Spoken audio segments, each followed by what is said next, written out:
प्रतिलेखन संख्या 40। यह डिक्टेशन 80 वर्ड पर मिनट है। यस लिखिएगा। अध्यक्ष महोदय, मैं कहना चाहता हूँ कि हर आदमी को यह अधिकार है कि जिसको वह चाहे डाक द्वारा मत भेज सके। ऐसा तो नहीं है कि सभी मत किसी एक अधिकारी के सामने ही इकट्ठा करके भेजे जाते हैं। जहाँ तक इस बिल का संबंध है वह ठीक है, वह प्रारंभ में ही आना चाहिए था और मैं इसका समर्थन करता हूँ। मैं इस सदन के माननीय सदस्यों से भी निवेदन करता हूँ कि इस बिल को पास कर दिया जाए। खेती में उन्नति ना होने का कारण क्या है? उसका एक कारण यह है कि खेती से संबंधित जितने विभाग हैं उनमें आपस में समन्वय नहीं है। खेती के लिए अच्छी खाद की आवश्यकता है, पानी की आवश्यकता है, औजारों की आवश्यकता है और धन की आवश्यकता है। इन सारी चीज़ों के लिए अलग अलग विभाग हैं। मालूम ऐसा पड़ता है कि उनका आपस में कोई संबंध नहीं है। वे आपस में मिलकर कोई योजना नहीं बनाते जिससे खेती की आवश्यकताएं पूरी होती। इसलिए जब तक उनमें आपस में तालमेल नहीं होगा तब तक खेती की उन्नति नहीं हो सकती है।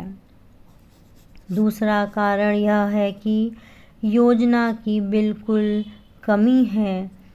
इसके अलावा कृषि कॉलेजों से निकले हुए जो स्नातक होते हैं, जो खेती की बातों को जानते हैं, उनमें से एक भी आदमी खेती करने के लिए तैयार नहीं है। सभी प्रोफेसर बनने के लिए तैयार हैं। खेती के लिए कोई भी तैयार नहीं है। एक बात मैं माननीय मंत्री जी से विशेष रूप से कहना चाहता हूँ।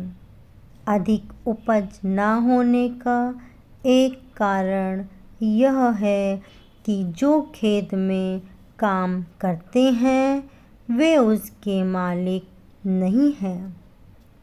खेत किसी और का है और काम कोई और कर रहा है।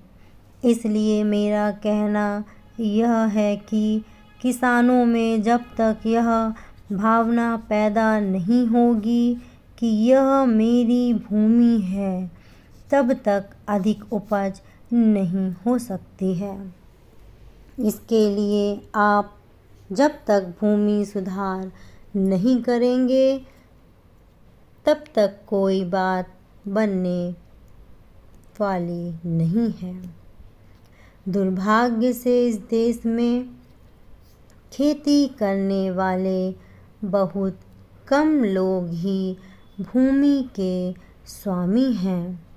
पैरा खेती की उन्नति के मूल आधार हैं पानी, खाद, बीज, धन, उपज का उचित दाम और भूमि सुधार। इन सब की ओर कृषि मंत्रालय का ध्यान नहीं है। सरकार को प्रत्येक खेत को पानी और हर आदमी को काम देना सुनिश्चित करना चाहिए। धन्यवाद।